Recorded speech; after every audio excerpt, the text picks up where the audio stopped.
भविष्यवक्ता यहेजकेल की पुस्तक। पहले वीडियो में हमारा परिचय यहेजकेल नामक याजक से हुआ और वो बाबिलोन में निर्वासित लोगों के बीच बैठा था। वहां उसका सामना परमेश्वर के मंदिर की उपस्थिति की अद्वितीय महिमा से होता है, लेकिन उसे ये सब बाबिलोन में दिखाई दे रहा है। और फिर यहेजकेल पता लगाता है कि ऐसा क्यों हुआ। ये इसराइल की मूर्ति पूजा और अन्याय के कारण हुआ कि जिसने परमेश्वर को विवश कर दिया कि वो अपना मंदिर छोड़ दें, जबकि भविष्य के लिए अब भी आशा है। फिर भी ये पुस्तक यहेजकेल के ईश्वरीय दंड के संदेश को और विस्तार से बताने के लिए आगे बढ़ती है। सबसे पहले इसराइल पर और फिर इसराइल के आसपास की जातियों पर, और फिर अध्याय 33 में एक महत्वपूर्ण घटना घटती है। यहेजकेल को समाचार मिलता है कि बाबिलोन द्वारा यरूशलेम की घेराबंदी खत्म हो गई है, क्योंकि नगर का पतन हो चुका है, मंदिर नष्ट हो गया है। यहेजकेल के चेतावनी भरे वो वचन सच हो गए।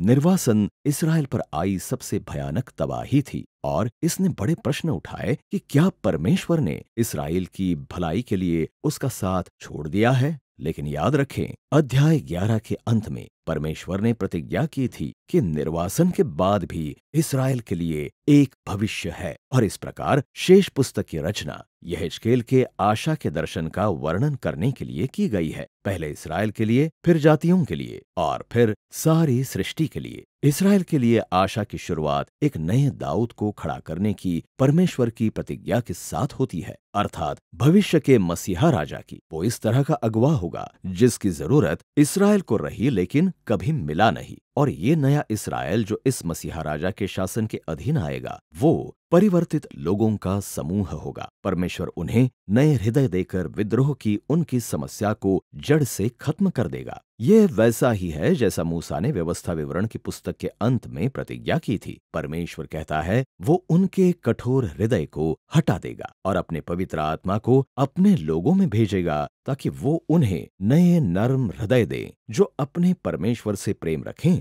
और उसकी आज्ञा माने। ये विचार अगले विचित्र दर्शन में विकसित होता है। यहेजकेल सूखी मानव हड्डियों और कंकाल से भरी एक विशाल घाटी देखता है, और परमेश्वर उसे बताता है कि ये इसराइल की आत्मिक दशा का एक चित्रण या रूपक है। परमेश्वर के विरुद्ध उनके विद्रोह के कारण वे निर्वासन में चले गए और अनेक लोग तो मर भी गए, लेकिन ये एक रूपक के तौर पर उनके वाचाई संबंध की मृत्यु भी थी। और परमेश्वर यहेजकेल को बताता है कि उसका आत्मा उसके लोगों को फिर से जीवन प्रदान करने आ रहा है। और फिर ये हवा आती है और सभी हड्डियों को खड़ा कर देती है, और वो उनमें सांस और जीवन को भर देती है, और फिर हड्डियों पर चमड़ी आ जाती है। और तब अचानक यहेजकेल इन सब नए मनुष्यों को अपने सामने खड़ा देखता है। अब ये दर्शन उत्पत्ति अध्याय 2 की मनुष्यों की सृष्टि की कहानी की याद दिलाता है, जहां परमेश्वर ने मनुष्यों को मिट्टी और ईश्वरीय श्वास से रचा था, और फिर इसराइल और संपूर्ण मनुष्य जाति ने विद्रोह किया, जिसके कारण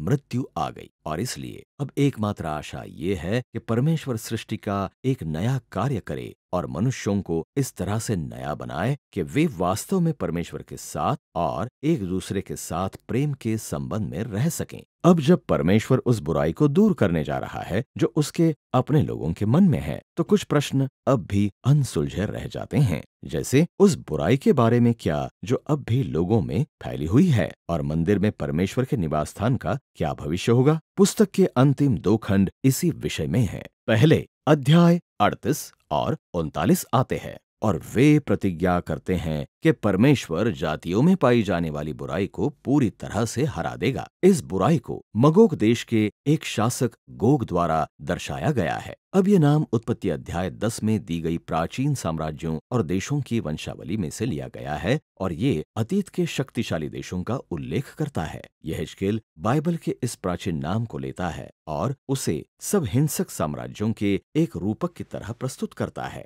हम पाते हैं कि गोग उन 7 जातियों से जुड़ जाता है जो चारों दिशाओं से आती हैं। ये स्पष्ट रूप से सब जातियों को प्रस्तुत करने का एक रूपक है, और ये हमें इस बात को समझने में भी मदद करता है कि यहेजकेल गोग का वर्णन उन रूपकों के द्वारा क्यों करता है जिनका प्रयोग उसने पहले भी इस पुस्तक में सूर के राजा और मिस्र के राजा अर्थात फिरौन के लिए किया था। यहेजकेल के लिए गोग बाइबल के सबसे बुरे और सबसे हिंसक लोगों का एक मिश्रण है। गोग परमेश्वर के विरुद्ध मानव विद्रोह का रूप है। इन अध्यायों की मूल कहानी ये है कि गोग परमेश्वर की अपने लोगों को पुनर्स्थापित करने की योजना का विरोध करता है, और निर्गमन की कहानी में फिरौन की तरह गोग भी लोगों को नष्ट करने के लिए आता है। लेकिन परमेश्वर गोग पर अपना न्याय प्रकट करता है, और ये बड़े हड़बड़ी वाले दृश्यों में होता है, जिन्हें यदि आप क्रम में पढ़ें तो वे शाब्दिक रूप से बहुत अच्छा अर्थ नहीं प्रदान करते, क्योंकि पहले गोग और उनकी सेना भूकंप से तबाह हो जाती है, लेकिन फिर वे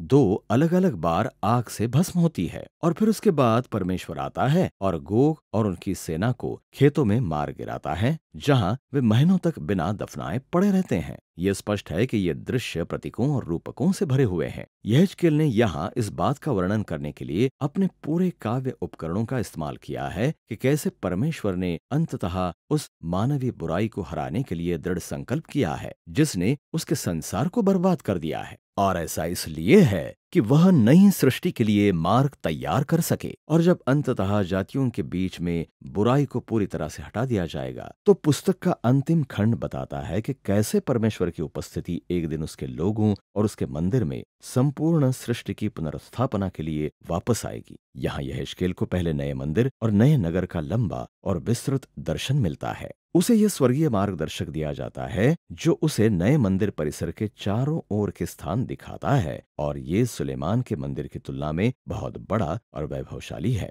वहाँ नई वेदी, नए याजक और आराधना की एक पूरी नई प्रणाली है। और फिर इस विस्तृत दौरे के बाद परमेश्वर का गौरवशाली सिंहासन रथ, जिसे उसने अपने पहले दर्शन में देखा था, वापस आता है, और वो नए मंदिर में प्रवेश करता है। अब मंदिर के इन दर्शनों का अर्थ बहुत लंबे समय से वाद विवाद का विषय रहा है। कुछ मसीहों और यहूदी पाठकों का मानना है एक दिन ये दर्शन ठीक इसी रीति से पूरा होगा, और कि ये अध्याय नए मंदिर की वास्तविक रूपरेखा प्रस्तुत करते हैं, जिसका निर्माण तब होगा जब मसीहा लौटेगा और परमेश्वर के राज्य को स्थापित करेगा। लेकिन कई अन्य यहूदी और मसीही पाठकों का मानना है कि यहेजकेल के अन्य दर्शनों की तरह ये दर्शन भी प्रतीकों से भरा हुआ है, और वे मसीहा के राज्य में परमेश्वर की उपस्थिति के अपने लोगों के बीच लौटने की वास्तविकता को दर्शाते हैं। लेकिन जरूरी नहीं कि ये एक वास्तविक इमारत के रूप में हो। आप जो भी दृष्टिकोण रखें, महत्वपूर्ण बात यह है कि यहेजकेल कभी उस नगर को यरूशलेम नहीं कहता, और अध्याय 47 और 48 दिखाते हैं कि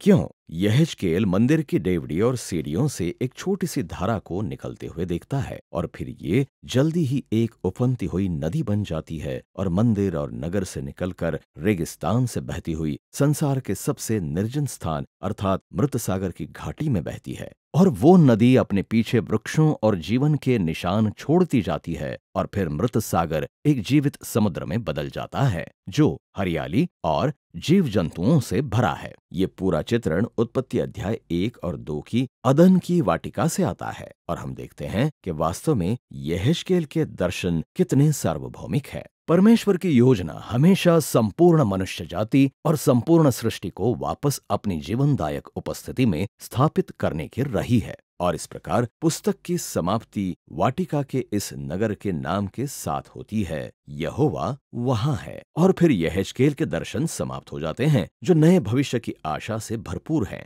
नए मनुष्य एक नए संसार में रहते हैं, जो परमेश्वर के जीवन देने वाले आत्मा द्वारा संचालित है।